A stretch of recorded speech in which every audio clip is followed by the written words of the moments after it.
శ్రీకాకుళం జిల్లా పలాస మండలం బొట్టపాడులో మావోయిస్టు అగ్రనేత చలపతి అంత్యక్రియలు పూర్తయ్యాయి. అమరుల బంధుమిత్రుల సంఘం సభ్యులు చలపతి మృతదేహాన్ని అంత్యక్రియల కోసం మధ్యాహ్నం బొట్టపాడు తీసుకొచ్చారు. చలపతి భార్య అరుణ అలియాస్ రుక్మిణి సొంతూరు బొట్టపాడు. ఇక దీంతో చలపతి మృతదేహాన్ని అక్కడికి తీసుకొచ్చి విప్లవ గీతాలు పాడి అంత్యక్రియలు చేశారు.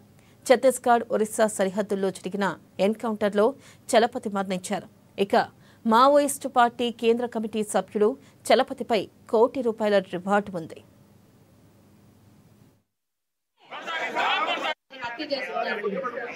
మావోయిస్టుల పేరుతో ఆదివాసీ హననానికి కంకణం కట్టుకొని వాళ్ళందరినీ కూడా చంపేస్తూ హత్యలు చేస్తూ దాన్ని సమర్థించుకుంటూ మావోయిస్టుల పేరుతోని వాళ్ళందరినీ చంపివేసి అక్కడి నుంచి పంపేసి అక్కడ ఉన్నటువంటి ఖనిజ సంపదను పెట్టుబడిదారులకు కట్టబెట్టడానికి జరుగుతున్నటువంటి కుట్ర ఇది అని చెప్పి బంధుమిత్రుల సంఘంగా చెప్తున్నాము.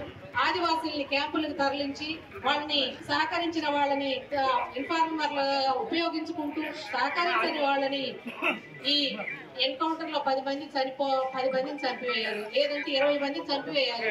నిన్న ప్రకటించడం ఏం ప్రకటించారు? 28 మంది చనిపోయారని చెప్పి ప్రకటిస్తున్నారు.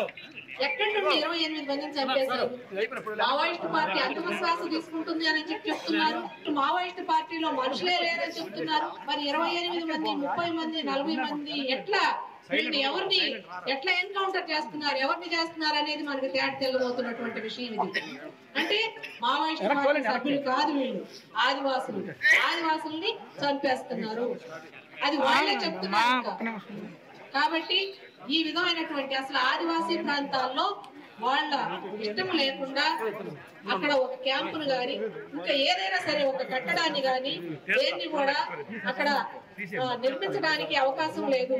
నువ్వే రాజ్యాంగబద్ధంగా 5th షెడ్యూల్లో భాగంగా వాళ్ళ ఇష్టం లేకుండా నువ్వు ఏది చేయడానికి వీలు లేనటువంటి పరిస్థితుల్లో అక్కడ సైనిక క్యాంపులు పెట్టి ఒక్కొక్క సైనికుడికి 9 మంది ఆదివాసీలకి ఒక్కొక్క పోలీసు లెక్కన అక్కడ ఉన్నారు.